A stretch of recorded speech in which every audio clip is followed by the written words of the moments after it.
Ah, é a Dani. Boa noite, Dani. Vou aqui então já Você tá compartilhar. meio... A garganta péssima hoje, eu Ah, mais ouvi, né?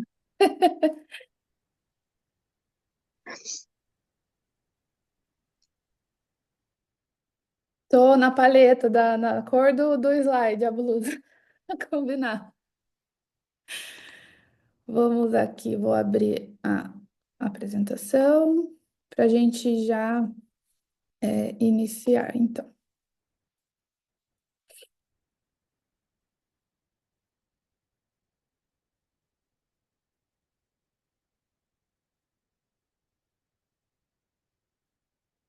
Tá aparecendo para vocês? Se alguém puder dar um joinha. Eu vou mudar o slide aqui. Tá mudando para vocês também, Tá normal? sim, tá Tá bom, certinho. tá ótimo, então.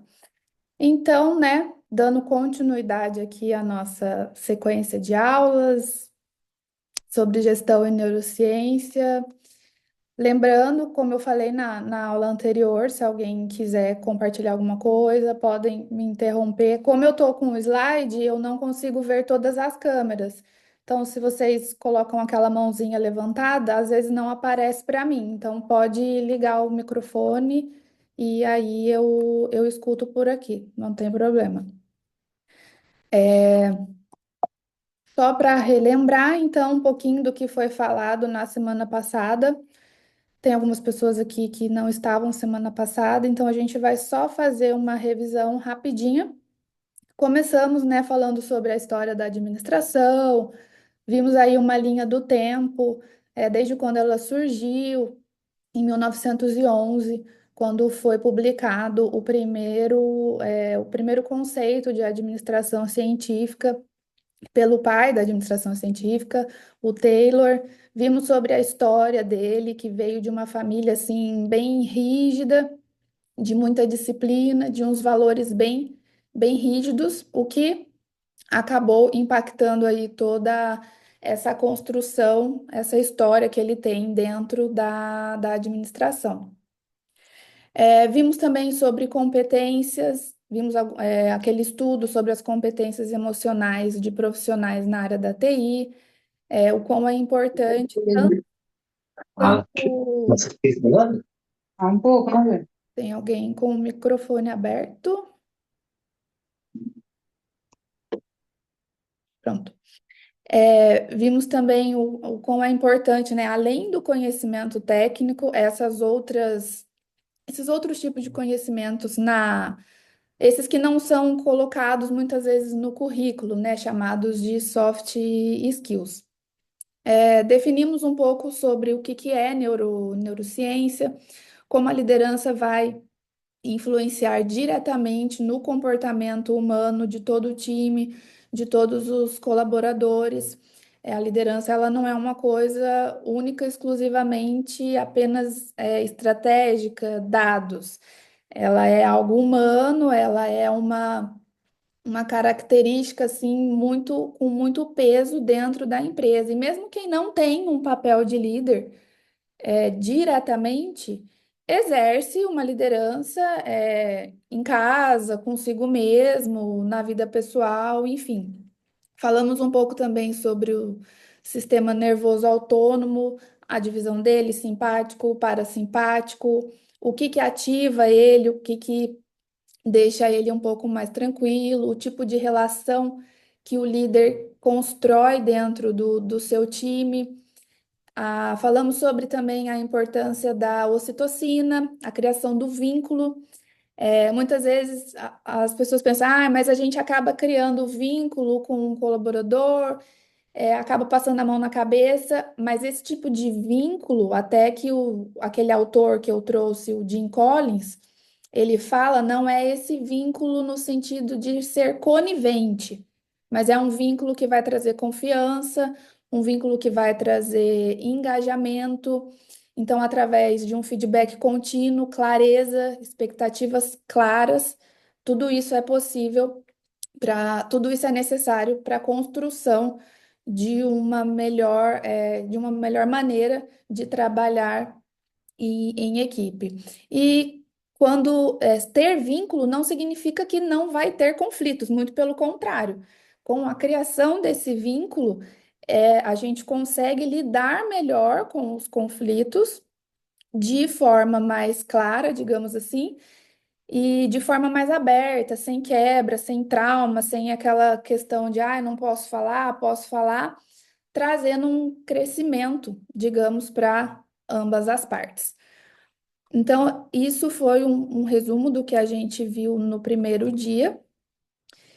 E falando sobre vínculos, sobre ocitocina, sobre liderança, não podemos deixar de falar sobre tomada de decisão. Uma coisa assim muito importante, muito válida, todos os dias nós tomamos decisões a todo momento, a todo tempo, e a maior parte das decisões que a gente toma ao longo do dia acontece sem que a gente perceba. Então, as decisões estratégicas, que são as que vão moldar o futuro da equipe, da empresa, de um projeto, de uma mudança pessoal de vida, vai demandar muito mais do que só um raciocínio lógico. O tempo inteiro a gente está tomando decisões, muitas das vezes elas são inconscientes. A gente tem, de forma didática, assim, dois sistemas de tomada de decisão, um intuitivo e um mais racional. E tem vários estudos em cima desses processos de tomada de decisão. É um assunto assim bem interessante, até bem complexo. Não é uma coisa simples de explicar a tomada de decisão, porque envolve um contexto gigante de cada indivíduo. E ela é basicamente formada por alguns padrões antigos, algumas memórias que ficam formadas, né, nos engramas, que a gente tem esse nome, que é basicamente onde ficam as memórias, tem esse nome de engramas. Então, toda tomada de decisão, ela vai ser influenciada por uma série de questões e dentro da empresa não é diferente. Então, ela é formada por padrões, às vezes uma resposta atravessada, um pensamento assim mais rápido, tudo isso tem um porquê. E ela, como eu já falei, ela é resultado de uma. Acabei colocando aqui essa palavra orquestra, porque orquestra tem muitos instrumentos e o nosso sistema nervoso, nossa máquina, nosso corpo é igualzinho. Então, vai envolver muitas estruturas cerebrais, além do cérebro, sistema nervoso autônomo, que foi o que a gente falou na aula passada, vai envolver hormônios, sistema endócrino, vai envolver sistema imunológico e muitas emoções que são armazenadas aí ao longo da história da vida de cada pessoa. Então, às vezes, uma decisão assim que pode parecer incoerente, que a gente olha e fala, nossa, mas por que que a pessoa fez isso, né? Tem tanto conhecimento, tantos dados em mãos, e pode parecer uma por falta de lógica ou falta de planejamento, mas não, ela é essa interação entre biologia do comportamento e o contexto emocional e fisiológico daquele momento. Então, aqui a gente consegue trazer vários exemplos. E antes, no meu primeiro trabalho, eu sempre que tinha que resolver um determinado problema, eu tomava certa decisão de forma impulsiva, assim. E eu meio que sabia ou não sabia que aquela era a melhor decisão, só que eu não conseguia entender por que que eu agia daquela forma. E aí, no decorrer, né, do tempo, estudando e buscando também conhecer e entender sobre isso, eu consegui identificar o porquê que eu automaticamente agia daquela forma. Falando assim, parece uma coisa assim muito simples, né? Que você acha de um dia para a noite, mas não é. É todo um processo, porque a tomada de decisão, ela vai envolver tudo isso aqui que eu falei. Então, principalmente decisões mais que vão abranger mais pessoas, que vão envolver um projeto muito maior de uma empresa, dependendo, tem histórias de empresas, estudos de casos, que para chegar num determinado resultado, eles passaram anos planejando, processando, verificando qual seria a melhor decisão para aquele determinado momento. Então, só beber uma água aqui, gente, só um minutinho, licença.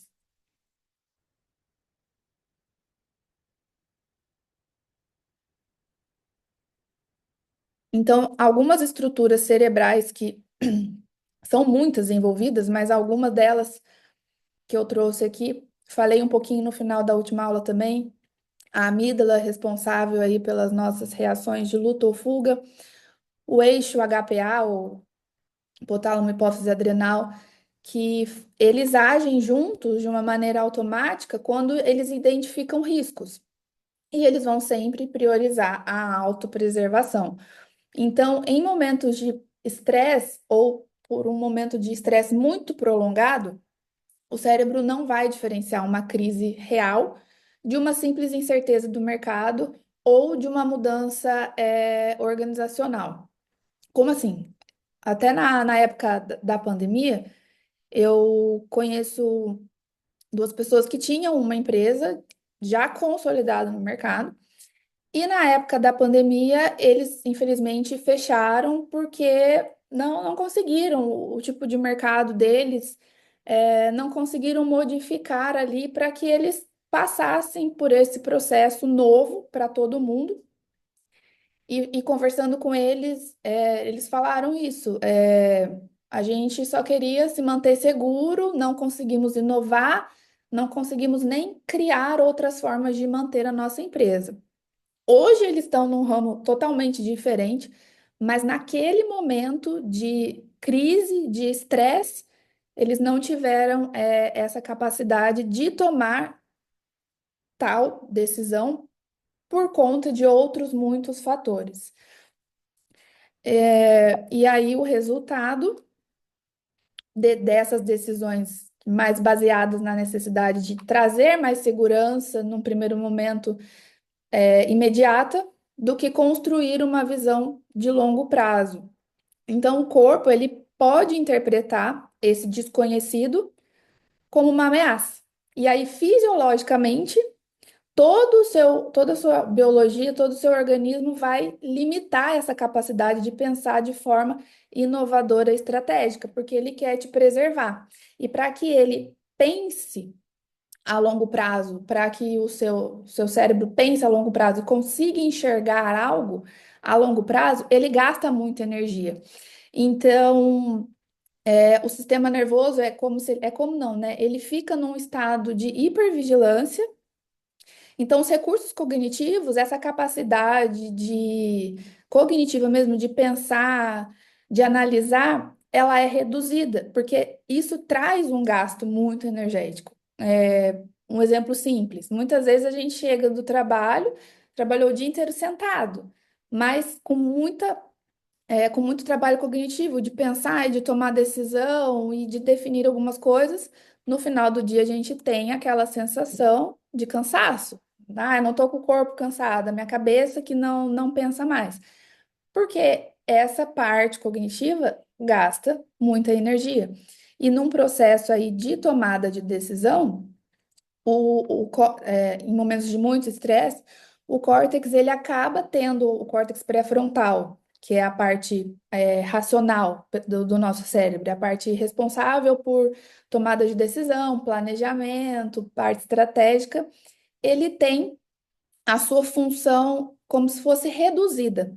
E aí entram outras estruturas cerebrais, como a amígdala, que é quem vai dizer, ó, tá tendo um problema aqui, é melhor a gente se prevenir, é melhor a gente só enxergar aqui, né, o presente. Então, nessas situações, o presente é a única realidade possível para aquela pessoa. Ela tem essa dificuldade de enxergar a longo prazo. Ah, mas por quê? Aí cabe um estudo maior para entender a real, dificuldade da pessoa naquele momento. O que faz com que ela E aí pode envolver muitas coisas, fatores emocionais, familiares, sociais. Tem algumas pessoas que até têm a questão do vício que acaba atrapalhando, enfim. Aí são inúmeras as possibilidades que vão influenciar nessa capacidade de tomada de decisão, que o corpo vai interpretar como uma ameaça. Então, a tendência do organismo é manter como está. Mesmo quando o contexto exige inovação, exige mudança, por mais que às vezes você sabe que você precisa fazer algo diferente, você não tem reserva para isso, você não consegue, não é porque você não quer, é porque tem toda uma biologia por trás te impedindo de fazer isso. Então, em cenários de incerteza, sem a consciência desse mecanismo, é um instinto natural nosso sempre evitar a mudança, mesmo quando ela é a melhor opção. Eu sei que tem pessoas que amam mudanças, eu tenho uma amiga que adora coisa nova, ela não tem medo de nada, tudo para ela. Se ela pudesse, ela mudava alguma coisa na vida dela todo dia. Mas tem pessoas que têm muita dificuldade e é um fator impeditivo dentro da empresa para que um projeto seja desenvolvido, para que ela assuma uma nova posição dentro da empresa, tanto líderes como colaboradores também. Por exemplo, um contexto de inovação. Assim como eu dei o exemplo dessa empresa que fechou na pandemia, às vezes é um novo orçamento, às vezes o momento, o contexto exige uma mudança muito brusca de comportamento. E a pessoa ali, ela não tem essa capacidade. Então, essa incerteza, essa insegurança, todo o seu organismo vai interpretar como uma ameaça muito ruim.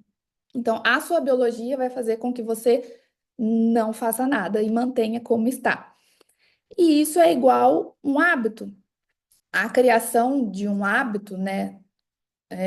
Quem tem hábitos estabelecidos por muito tempo, seja bom, na maioria das vezes a gente dá o exemplo de com hábitos ruins, porque é muito difícil mudar um hábito, porque você já desenhou todo um padrão neuronal ali para ter aquele tipo de comportamento.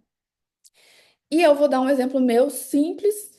É, quando eu era mais nova, por um momento eu acabei parando de fazer atividade física e eu fiquei com o hábito de comer chocolate todo dia. E eu tinha chocolate na minha casa todo dia. Então, mesmo sem a vontade de comer o chocolate, eu sabia que quando eu chegasse do trabalho eu ia comer o chocolate. Ao mesmo tempo, né, chocolate, açúcar, tem aquele prazer imediato, aquela dopamina rápida. E eu tive muita dificuldade de me desapegar disso, porque eu já tinha me condicionado a todos os dias chegar em casa e comer um chocolate. Lógico, trazendo aí um monte de consequências a vários níveis da minha vida. Então, só para explicar, para exemplificar aqui para vocês um pouquinho como que funciona essa questão do contexto de inovação. Inovação a gente aplica para tudo na vida. E lidar com a incerteza, e agora dentro do campo, né, empresarial, é muito difícil. Só que a incerteza ela vai existir todos os dias. Sempre nós vamos lidar com contextos de incerteza. Então, se a nossa biologia não está preparada para lidar com isso, dificilmente nós vamos conseguir entrar nesse contexto de inovação, melhorar a nossa capacidade de tomada de decisão por conta das nossas próprias escolhas. A partir do momento que a gente entende os mecanismos por trás, igual essa frase aqui, aí sim a gente consegue trabalhar em cima deles. E uma das coisas que eu falei na primeira aula, um dos motivos da ideia de ter surgido essas aulas foi isso. Porque, como aconteceu comigo, eu comecei há um tempo atrás entender sobre esses mecanismos e conversando com as pessoas em volta, vi que as dificuldades eram parecidas. Foi dos motivos desse tipo de aula ter surgido, porque não é uma coisa simples, mas é uma coisa que a gente é capaz de entender e de melhorar. E esses três grandes sistemas estão envolvidos aí no processo de tomada de decisão. Então, sistema nervoso, sistema imunológico e o sistema endócrino. É, eles trabalham perfeitamente juntos e quando um está desregulado, consequentemente o outro também vai estar.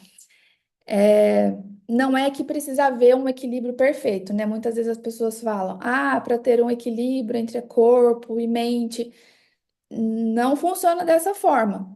É tudo junto, tudo funcionando, tudo ligado ao mesmo tempo. Corpo e mente é uma coisa só.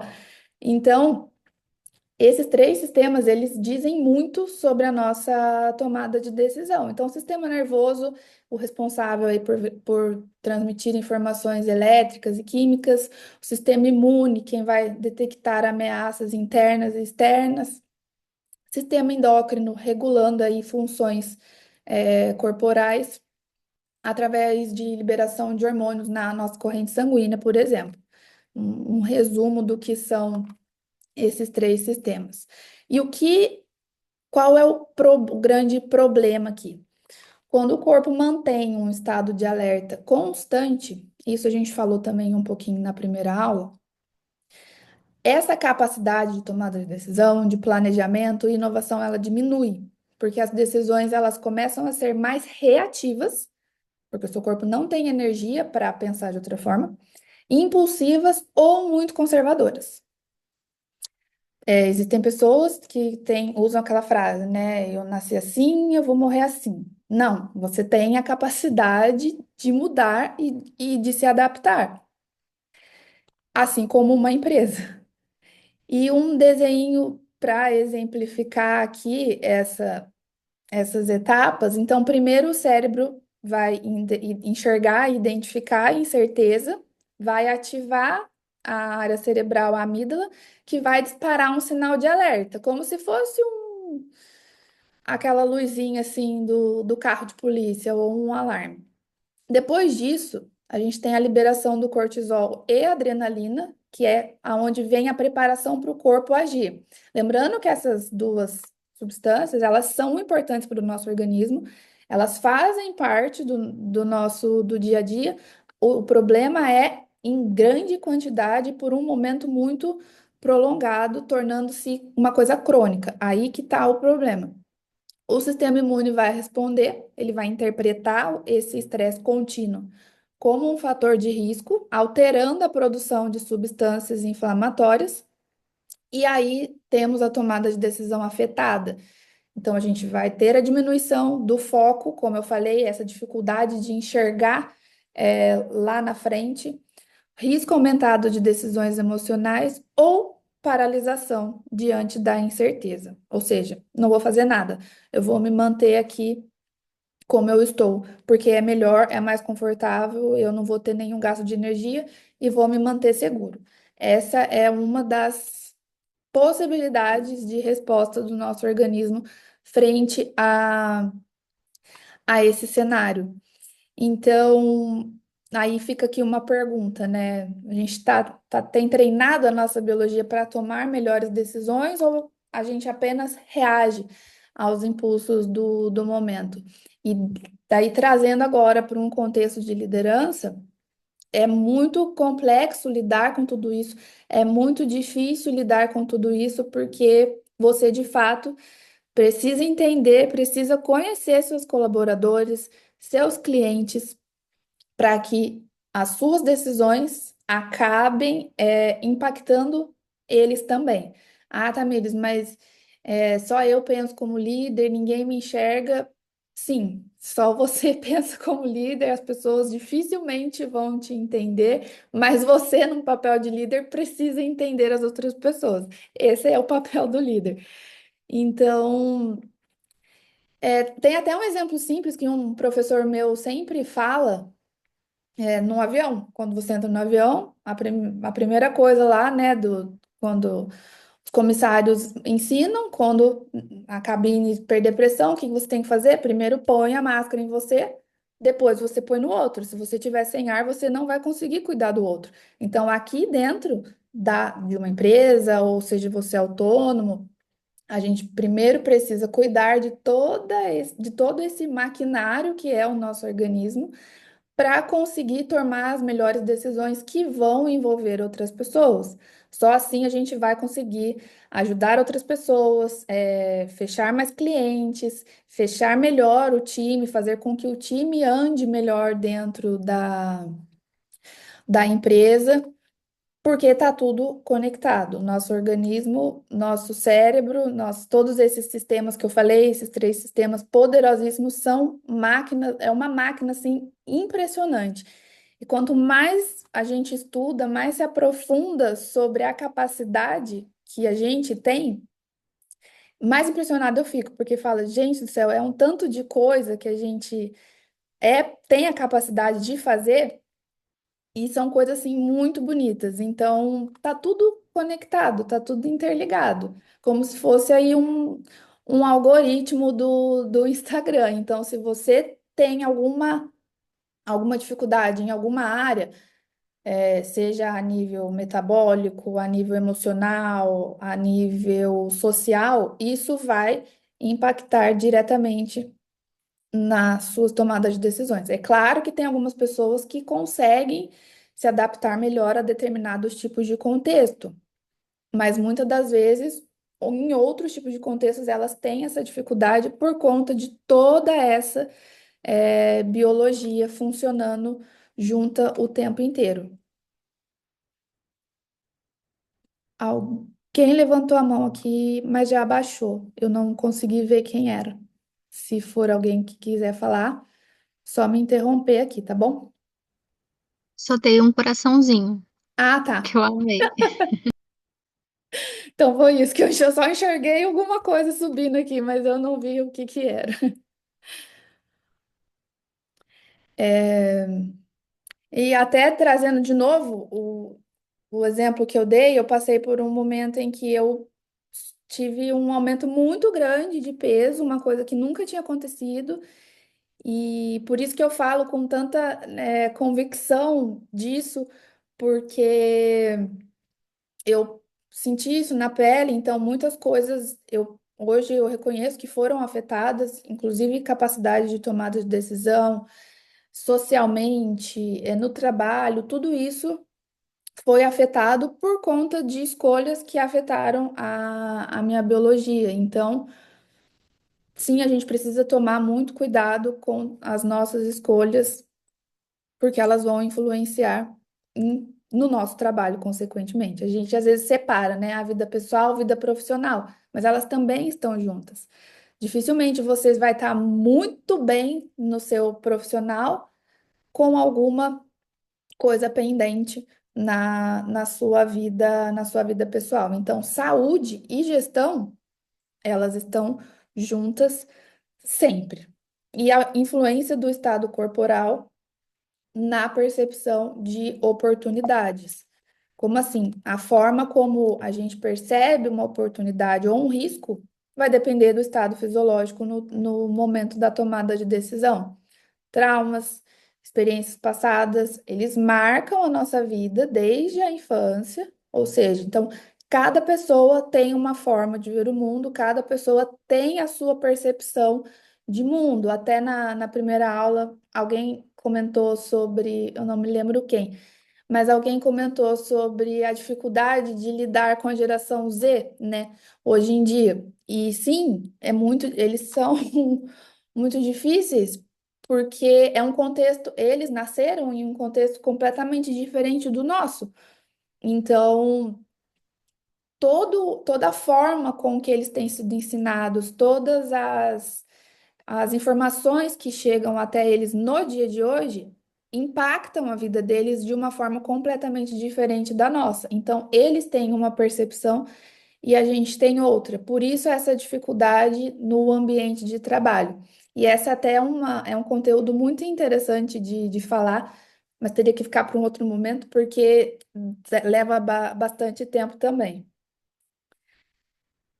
E aqui alguns exemplos de que afetam toda essa nossa parte de tomada de decisão.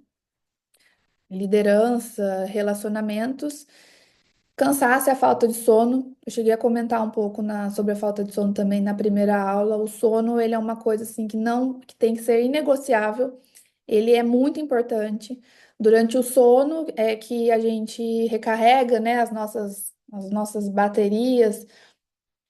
Existe uma lavagem, literalmente uma lavagem que passa pelo cérebro quando a gente dorme e atinge aquele sono profundo, que é onde tem a limpeza, digamos assim, de várias toxinas que se acumulam no nosso corpo durante o dia.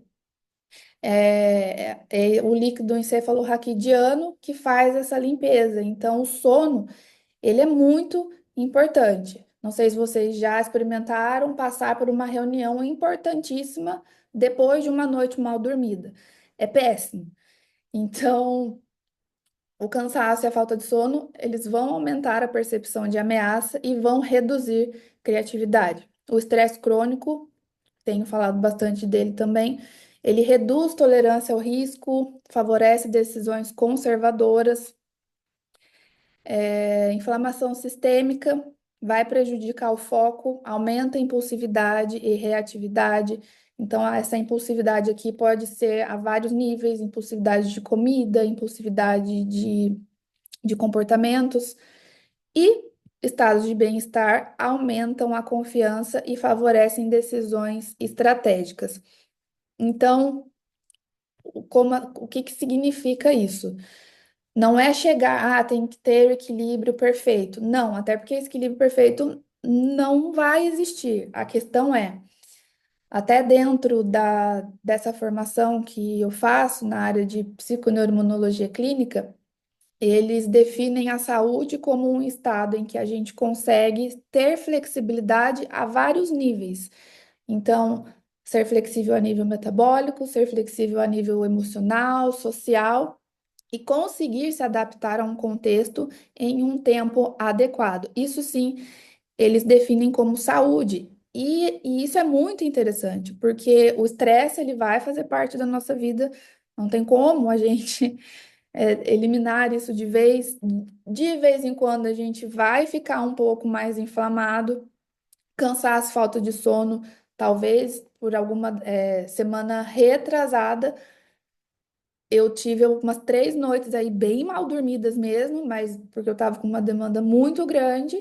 Depois eu sabia que eu precisava tentar recuperar isso. Então, essas intermitências, elas vão fazer parte da nossa vida.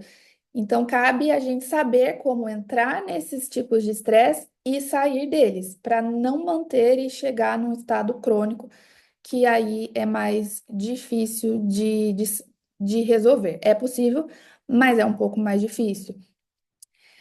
O estresse crônico, a inflamação, tudo isso também eles afetam a redução dos telômeros. Telômeros, eles fazem, é uma parte lá do nosso DNA, e quando tem essa redução acelerada, isso traz a possibilidade de mais doenças, envelhecimento precoce.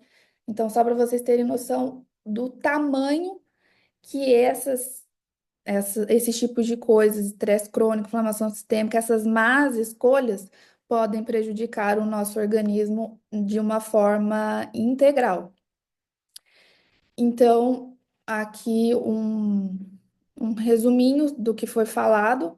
O cérebro, ele vai resistir à mudança porque ele busca segurança e o cérebro ele não gosta de gastar energia. Se pudesse, para ele, ele faria tudo igual todos os dias, sem nenhuma mudança. Mas ele é treinável, como qualquer outro músculo. Então, quanto mais a gente treina, quanto mais a gente hipertrofia o nosso cérebro, melhor ele fica. Ou quanto menos a gente usa, ele literalmente atrofia.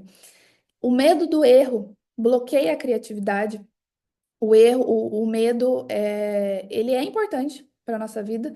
Ele vai frear algumas coisas, ele vai frear algumas situações, mas dependendo do contexto, ele acaba nos travando de implementar uma mudança que de fato seria necessária, tanto empresarial, tanto para a carreira pessoal, quanto dentro de casa, digamos assim. E os sistemas antigos de gestão, como nós vimos na aula passada, vão favorecer somente a repetição. A repetição ela é importante para o cérebro aprender algo novo, ele precisa de repetição. Só que manter na mesma, ele não tem a capacidade de inovação. Então, ele precisa de repetição, mas não de uma forma estagnada. Precisa explorar também outras áreas, outras possibilidades. E até uma coisa interessante aqui, para a minha área da administração, eu sempre escutei muito isso. Ah, você é formado em ADM, você não pode estudar outras áreas como isso, por exemplo, né? Que faz parte da área da saúde, digamos assim. E escutava isso de professores quando eu comecei a me interessar pela parte de comportamento. Escutava de professores na faculdade, não, mas a nossa área administrativa não pode. eh, Você não pode estudar, muito menos falar sobre outra área que não seja a sua. E isso ficou muito marcado na minha cabeça. E aí, quando eu comecei a conhecer outras culturas de outros países, gente, eles aprendem de tudo e ao mesmo tempo, e um profissional da área da saúde sabe de administração ao mesmo tempo e vice-versa. Eu achei isso muito interessante. A gente precisa criar esse repertório. E através da repetição a gente consegue essa inovação, porque dificilmente a gente vai inovar num contexto pequenininho, fechado. E o cérebro, quanto mais, repetindo, né, já falei isso, o cérebro, quanto mais estimulado ele é, melhor ele fica, mais forte ele fica. E a palavra inovar, ela vem do latim innovare, que significa fazer de novo, renovar e alterar. É, Peter Drucker, que é considerado aí também um grande nome na área da administração, ele diz que a inovação é a única forma de converter uma mudança em oportunidade. Então, a todo momento, a gente precisa inovar. Isso é saudável, tanto para uma empresa, tanto para a sua saúde mesmo. E esse economista Joseph, que foi considerado um dos mais influentes pensadores da inovação e do desenvolvimento econômico, ele trouxe esse conceito de destruição criativa, que é o processo pelo qual a inovação revoluciona de forma contínua a estrutura econômica, destruindo o velho e criando o novo. Como assim, hoje em dia? Que exemplo a gente pode aplicar nisso? As videolocadoras não existem mais, foram substituídas pela Netflix, mas foi uma destruição criativa. Então, ele traz essa frase aqui, que a inovação é a criação de coisas novas ou o rearranjar de coisas antigas, mais de uma nova forma. E dentro da empresa, a todo momento a gente precisa buscar isso, esse tipo de inovação. Como eu falei, ele é saudável a todos os níveis. E como a gente faz isso? Esse aqui é um conceito que, particularmente, eu acho muito bonito.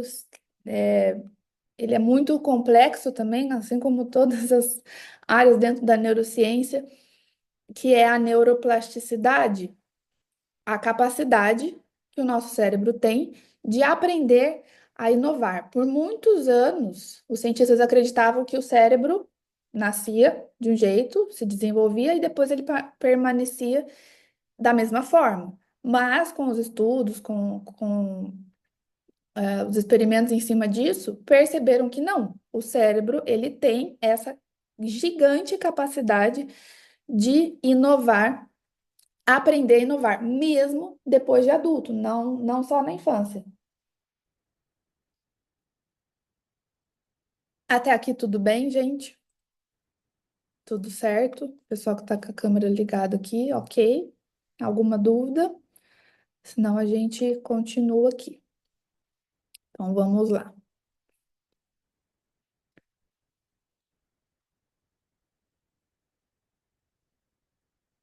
E como que funciona essa capacidade do cérebro de inovação? Ela acontece durante toda a vida, mas exige três elementos. E aí, se a gente for estudar a fundo a neuroplasticidade, a gente vai ver que ela é dividida em vários tipos, em várias partes. É muito interessante. E para que isso aconteça, a gente precisa de um ambiente desafiador. Então, a gente precisa se desafiar para o cérebro aprender. As pessoas aprendem melhor sobre estímulos que exigem novas conexões neurais, como eu dei o exemplo do hábito. Para um hábito ser quebrado, ele precisa que outras conexões neurais se desenvolvam em cima dessas outras. Basicamente isso. Os erros vão fazer parte do processo, ou seja, a aprendizagem acontece nos momentos de ajuste, a todo momento. Tem muitas pessoas que têm muita dificuldade em lidar com o erro, mas ele é imprescindível. Tem até um jogador de basquete, eu acho, se eu não me engano, que fala sobre isso. Ele só faz a quantidade de pontuação que ele faz hoje porque lá atrás ele errou muito. Então, o erro, ele faz parte do processo a todo momento. E recompensa e motivação. Então, o cérebro precisa enxergar um benefício para adotar um novo padrão. Assim como eu dei o exemplo do chocolate, eu tive que criar uma outra recompensa para mim, mais saudável, que fosse saudável, para que eu entendesse isso como uma recompensa. Às vezes, a recompensa a gente quer ela de forma mais imediata, mais rápida. E, de novo, o cérebro usa menos energia. Mas essas recompensas que vêm depois de um esforço maior são melhores ainda e concretizam ainda mais o aprendizado. Então, e um ambiente desafiador tem pessoas que se desafiam o tempo inteiro. Por exemplo, quando eu fiz aula de piano, desde os 8 anos, se eu ficasse só aprendendo uma única música, porque assim, a gente aprende as notas, aprende lá os compassos, as pausas, mas cada música tem um estilo, cada música tem um ritmo, e a gente precisa estudar cada música, treinar o ouvido. Então, e eu fiquei por um tempo só estudando uma única música. Eu tocava ela de olho fechado. Mas se eu pegasse outra, eu não sabia. Eu tinha que gastar mais tempo ali para conseguir aprender. Conseguir tocar aquela música. Eu sabia tocar piano, mas aquela música não. Então, a neuroplasticidade, ela vai envolver tudo isso. Ambiente desafiador, você vai errar e você precisa de uma recompensa. Então, você também precisa de repetição, mas você precisa se desafiar e entender que isso é um desafio e depois te recompensar. Nem que seja uma recompensa de você para você mesmo. Ninguém precisa saber, ninguém precisa ver, mas crie essa forma e você vai ver que você aprende até muito mais rápido. Mas recompensas boas, não sempre um chocolate. De vez em quando, tudo bem, sempre não. E esse artigo aqui é muito interessante porque ele fala o seguinte: a plasticidade pré-sináptica de longo prazo. Como assim? Ele concluiu que essa plasticidade pré-sináptica, porque nós temos os neurônios, né? Eu não vou desenhar porque eu sou péssima para desenhar, então eu vou fazer com a mão, assim mesmo. Eles ficam assim, basicamente assim, e no meio tem uma fenda, tem um espaço onde são liberados os neurotransmissores, os mensageiros que vão levar de um lugar para o outro. Como eu falei da dopamina. E aqui esse estudo, olha que interessante, ele fala o seguinte, que esse mecanismo essa plasticidade pré-sináptica permite uma reconfiguração dos circuitos neurais de forma ativa, ajustando o envio de sinais de acordo com demandas ambientais, experienciais e padrões de uso. Ou seja, essa mudança acontece antes da liberação dos neurotransmissores. Então, o nosso cérebro também tem essa capacidade de antecipação. Aqui tem uma explicação melhor. Então, acontece o envio na chamada do, porque a gente tem o terminal pós-sináptico, que é depois, e o terminal pré-sináptico. Então, essas mudanças podem durar muito tempo e, por exemplo, eles medem, eles calibram a quantidade desses mensageiros químicos, os neurotransmissores. Libera mais, libera menos, e vão mudar a frequência até com que esse sistema se torne mais sensível, ou seja, até com que esse sistema esteja adaptado a esse tipo de situação. O que que isso significa? Que o cérebro consegue se adaptar e aprender não só recebendo melhor os sinais, mas mudando a forma como ele envia essas informações entre um neurônio e outro. E aqui, de novo, o exemplo do instrumento, a prática de uma habilidade nova o seu cérebro, ele não só melhora a recepção dos sinais, como se afinasse uma antena, mas ele aprende a enviar essas mensagens de forma mais eficiente, como se o mensageiro, o neurotransmissor, saísse mais rápido ou com menos intensidade. Então, essa é mais uma prova de que o nosso cérebro ele tem a capacidade de se adaptar antes da situação. E aí, isso pode ser tanto por uma situação ruim ou quanto por uma adaptação de uma situação boa.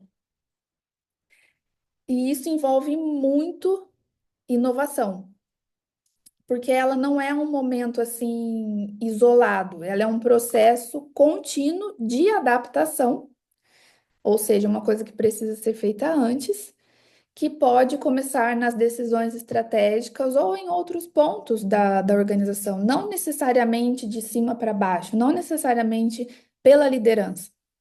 Então, esse movimento de inovar, de aprender cada vez mais, essa forma de adaptar que o nosso cérebro tem, transforma toda a forma de trabalhar, criando novos produtos, mudando a cultura da empresa, e quando ele é bem sucedido, porque algumas das vezes uma inovação pode não ser bem sucedida, pode até impactar o ambiente externo. E a inovação, ela é guiada por essa plasticidade sistêmica, que é isso que permite essa calibração antes de liberar algo maior. E a gente vai entender melhor como que funciona isso na prática. Então, nosso sistema, ele aprende com pequenas mudanças, ele vai adaptar essas conexões, processos, pessoas, cultura, e então cria uma estabilidade, cria uma base suficiente para daí sim investir mais pesado nas decisões estratégicas certas. Um outro exemplo desse tipo de neuroplasticidade é uma mãe conversando com um adolescente que chega da escola estressado, não quer falar com ninguém, e ela sempre tenta falar com ele e ele não responde. Ela vai identificando esse comportamento dele e ela vai modulando as próximas formas de falar com ele. Então, ela já se adaptou que ele vai responder de forma estressada quando ele chega da escola. Então, antes mesmo dela receber a resposta atravessada dele, ela já prepara todo esse sistema dela para falar com ele de uma maneira diferente. Aí ela consegue acessar, fazer com que o filho responda.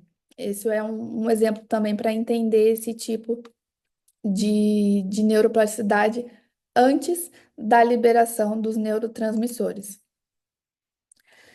E aqui, trazendo para a prática, o ciclo PDCA, muito falado também dentro da área administrativa, que ele funciona basicamente com os testes de ideias em pequena escala, ajuste com base nos resultados e aí, por fim, o grande investimento. Ou seja, a gente tem primeiro a observação do ambiente, o teste de hipóteses, a avaliação dos efeitos e aí a gente consolida as mudanças e depois repete novamente todo esse ciclo. Ou seja, precisa de uma constância, precisa também de repetição e precisa de inovação.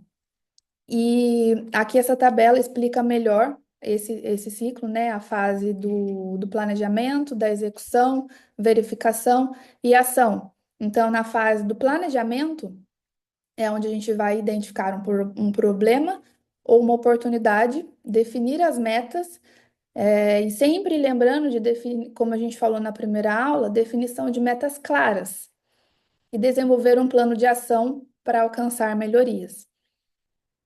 Parece bem simples, gente, quando a gente fala desse ciclo PDCA, mas ele é uma ferramenta poderosíssima e funciona.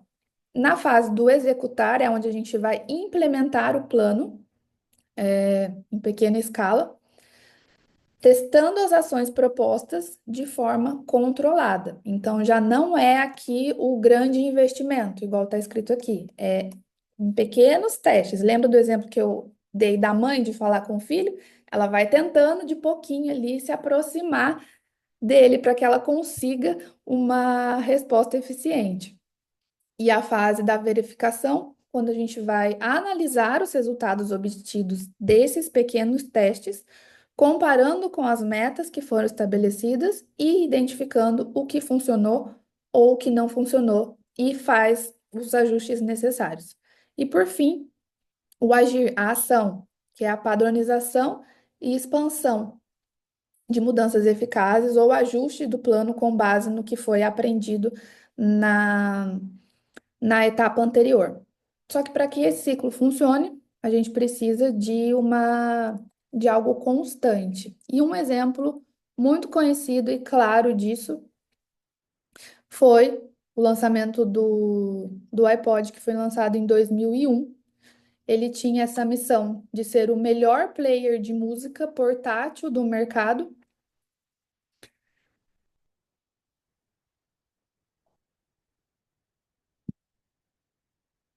Ele veio com o conceito de inovação, o design pequenininho, capacidade de armazenar e fazer essa integração com o iTunes e o sucesso que ele fez, que ele revolucionou o mercado de música e fez a Apple dominar todos os setores de players digitais, além de trazer um público mais jovem para a marca naquela época. Ou seja, depois do sucesso do iPod, a Apple passou anos aperfeiçoando tecnologia desses dispositivos, baterias, hardwares minúsculos, miniaturas, interação dos usuários com as rolagens de menus e a integração dos softwares. Por que anos? Porque ele foi lançado em 2001 e o iPhone só foi lançado em 2007. E o projeto dele começou em 2004. Então a gente tem uma escala de tempo grande aqui. E o Steve Jobs declarou que o iPhone nasceu dessa ideia de combinar o iPod, telefone e internet communicator num único aparelho. Mas para isso ele precisou de muita inovação, constância, pequenos testes para daí o lançamento maior do iPhone. E pegando aqui o ciclo PDCA nesse estudo de caso. Então, em 2001, com o lançamento do iPod, o primeiro teste fora do mercado de computadores, um produto pequeno que tinha o foco em resolver um problema. Aqui na primeira etapa, identificar um problema ou uma oportunidade. Então, foi isso que ele trouxe, carregar música no bolso de forma fácil. Integração com o iTunes, começo do ecossistema da Apple, um grande sucesso cultural e financeiro e a expansão do público. Na fase da execução, teve a evolução dos iPods, mini, nano, shuffle, aprimoramento da miniaturização do hardware e o desenvolvimento, a melhoria das telas e interfaces mais intuitivas e a consolidação do iTunes Store. A verificação, que foi a análise da aceitação dele no mercado, coleta de feedback e monitoramento do desempenho do iTunes e do dispositivo. E em 2007, então olha só quanto tempo fazendo todo esse ciclo. O lançamento do iPhone. É um produto de alta complexidade, mas com um risco reduzido, porque eles já tinham um domínio do hardware portátil por conta do que foi feito anteriormente, já tinham uma base de fãs muito grande e clientes do iPod, que obviamente migrariam para o iPhone, e já sabiam que o público ia aceitar um dispositivo de bolso com funções extras. Então, o que a gente vê aqui claramente um resultado de muito sucesso, revolução do mercado de telecomunicações, fotografia, música, aplicativos, computação pessoal. E em poucos anos eles. Aí, se a gente pegar a fundo a história, a gente vê essa superação de receita dos iPods, dos Macs, tornando-se o principal produto da Apple até hoje. Então, as etapas, aqui novamente, o iPod, interação dos iPods, o iPhone, teste de mercado, muitos testes, a calibração, melhorias que foram feitas, eles identificaram o que estava funcionando não e foram incrementando e o disparo do projeto com confiança e sucesso após as primeiras execuções bem-sucedidas. Então, é essa repetição inteligente e intencional que vai transformar a inovação em cultura e não apenas uma única resposta pontual ao caos.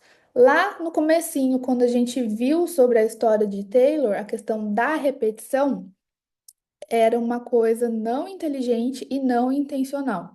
Era simplesmente para cumprir um tempo, entregar as tarefas e ser o funcionário, o colaborador mais produtivo da época. Esse tipo de repetição, hoje em dia, nós sabemos que não funciona mais. O colaborador dentro da empresa ele precisa ser desenvolvido, ele precisa participar dos processos de inovação, e se a gente pegar a fundo a história desse lançamento, a gente vai ver o tanto de pessoas envolvidas, a forma com que esse projeto foi liderado e o resultado que todos sabemos até hoje, como eles vêm cada vez mais se desenvolvendo e inovando. Trouxe esse exemplo por ser o mais conhecido, mas sabemos de outras marcas também de bastante sucesso. E o que envolve tudo isso, né? Constância, consistência e falhas empresariais. A gente tem um paciente lá na clínica que ele é conselheiro empresarial e ele estava falando um dia que muitas das falhas que às vezes acontecem na empresa não é por falta de talento, é por falta de consistência, é por comportamento humano, não é por dados, não é por números. Ele trouxe esses dados para a gente e parando para pensar faz todo sentido. Então, a palavra consistência, ela vem do latim consistência e ela é formada por com, significa junto ou com, sistere, permanecer, ficar firme, se estabelecer, e o sufixo, que forma os substantivos abstratos.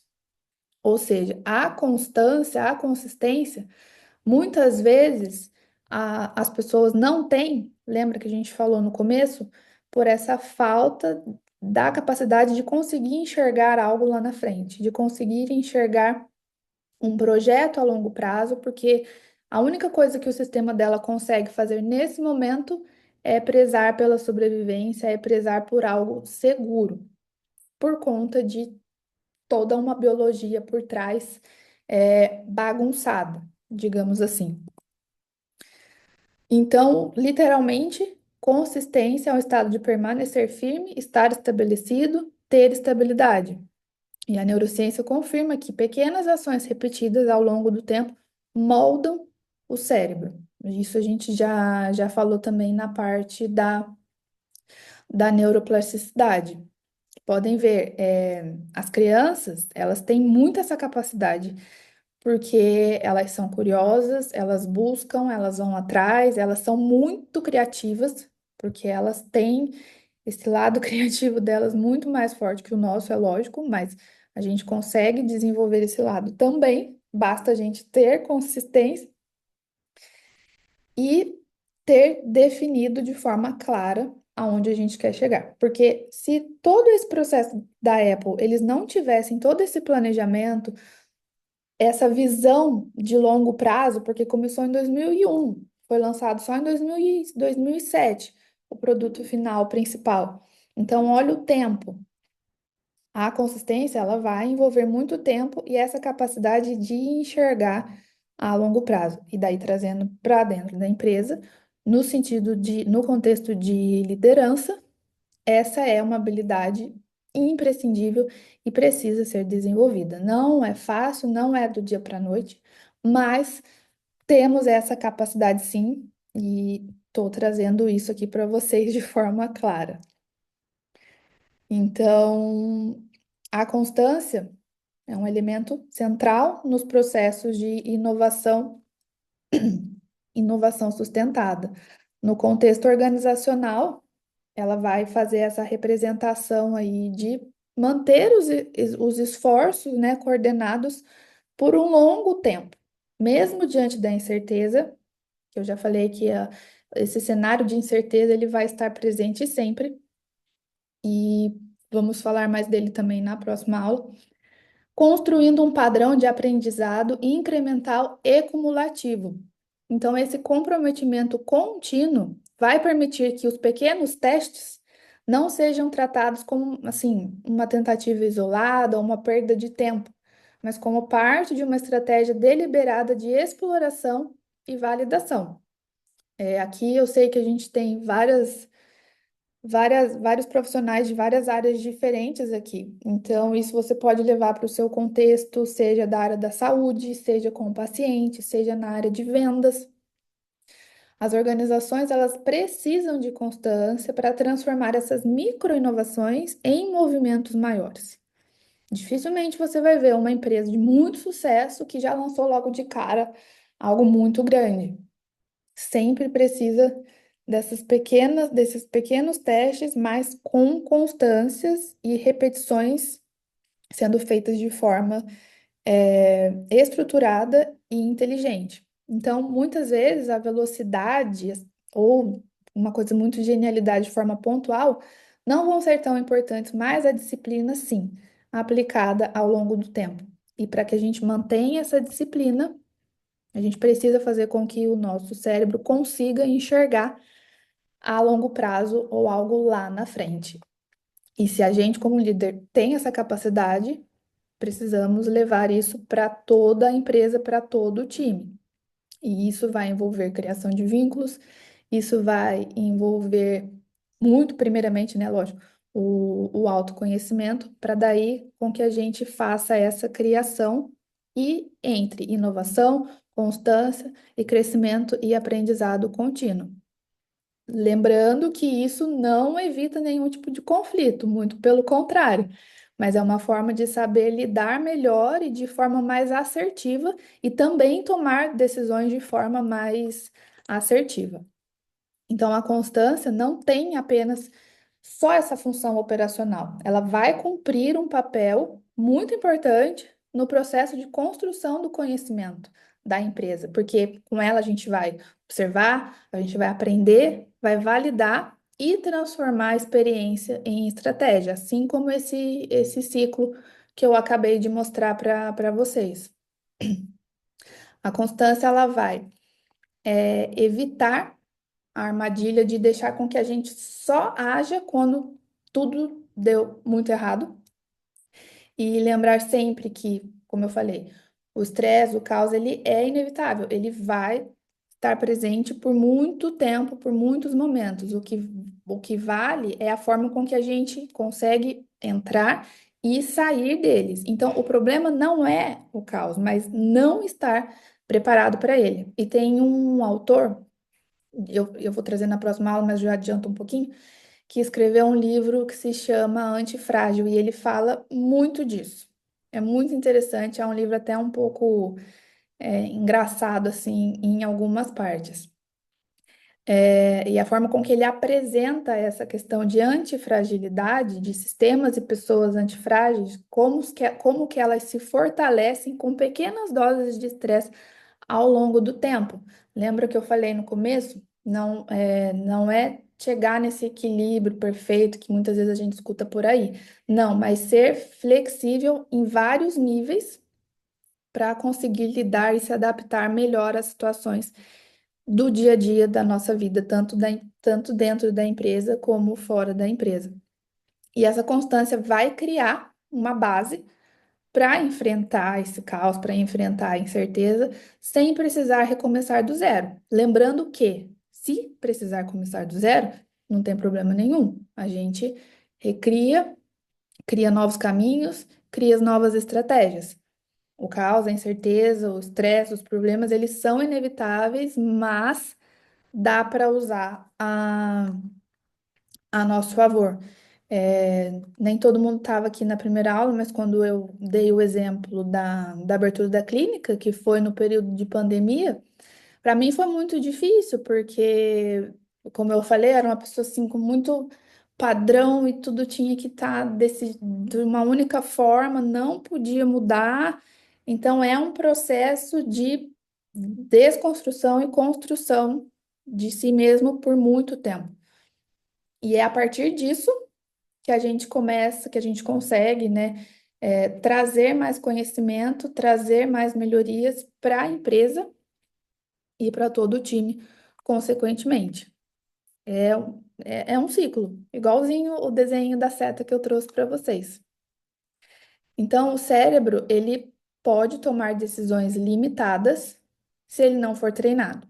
Então, saber como ele funciona ajuda a tomar melhores decisões. Não são tarefas simples, ainda mais nós que já somos muito adultos, mas nós temos essa capacidade, vocês viram aqui hoje. Então, grandes empresas testam antes de investir. Então, seja na área, seja qual for a área que você atua hoje, você pode aplicar esse princípio na sua vida, dentro do seu nicho, do seu negócio. E o crescimento disciplinado, ele vai superar um talento sem consistência. Não tem como. Quando a gente junta a disciplina, a mesma disciplina que eu trouxe para vocês de Taylor lá do passado, essa disciplina, ela é importante, porque se ele não tivesse tido toda essa disciplina que ele teve lá atrás, ele não teria construído tudo que ele construiu e é reconhecido hoje muito, e inclusive reconhecido como o pai da administração científica. Então, ele teve essa disciplina para construir todo esse conhecimento que a gente tem hoje.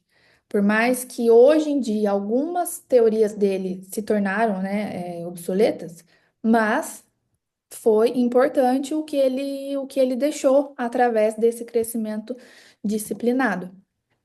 E aí, como que a gente aplica tudo isso ao lidar e gerenciar pessoas e o nosso próprio comportamento? Então, na próxima aula, nós vamos falar sobre gestão de pessoas, inteligência emocional, sempre dando continuidade com os temas anteriores, porque um conecta o outro. Como eu falei, eu trouxe aqui de uma forma compilada para vocês, só para vocês entenderem o tanto de coisa por trás que tem de liderança, e gerenciamento e comportamento. E tem um chat aqui. Sensacional, abriu a mente para vários paradigmas. Muito obrigada. Gente, tem alguma dúvida? Alguém quer falar alguma coisa? É um pouco assim. Opa, deixa eu abrir aqui. Parar de compartilhar a tela. Aí é mais fácil. Num primeiro momento pode parecer uma coisa assim muito, né, abstrata, mas como eu falei na aula passada, não é ter a gestão perfeita, a liderança perfeita, mas é conduzir toda essa nossa biologia que eu mostrei aqui hoje para vocês de uma forma mais eficiente, mais saudável, para atingir resultados, né, sustentáveis dentro da empresa, atingindo a todos dentro da empresa, porque isso é muito importante, principalmente empresas muito grandes, empresas de times. É uma tarefa assim difícil, como eu falei, mas ninguém me enxerga a minha visão de líder. Não, ninguém vai enxergar mesmo. É por isso que você é o líder, é por isso que você está nessa função e escolheu entender mais sobre essa função. Tem mais um aqui. Só o pessoal comentando.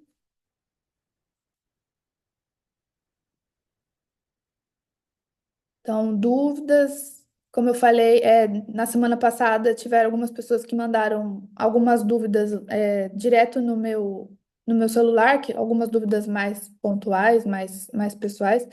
Então, a mesma coisa, se alguém quiser mandar, pode mandar lá também. Quiser trazer algum conteúdo, a gente fala também na semana que vem. Agora que eu tô vendo aqui todo mundo. Com o slide não dava para ver.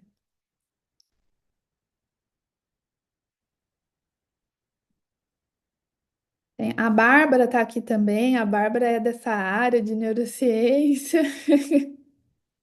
A gente conversou um pouquinho. Muito bom, gente. Então, na semana que vem, vamos falar sobre inteligência emocional e mais aprofundado ainda nesse contexto de gestão de pessoas, tá? Quem puder ligar a câmera para a gente tirar aquele printzinho, igual semana passada.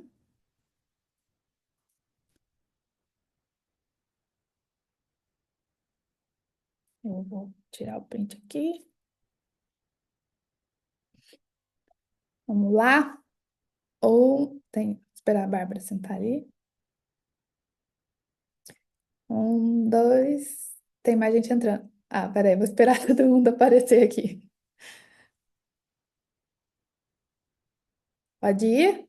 Um, dois, três. Pronto. Muito bem, gente. Boa noite para vocês. Muito obrigada mais uma vez pela presença, participação. 10 para as 9. Bom descanso, bom restinho de semana e até semana que vem. Tchau. Obrigada, Amanhã eu Tan. mando. Obrigado vocês. Amanhã eu já mando o e-book da aula de hoje, igual da semana passada. E a gravação também. Tchauzinho, gente. Beijos.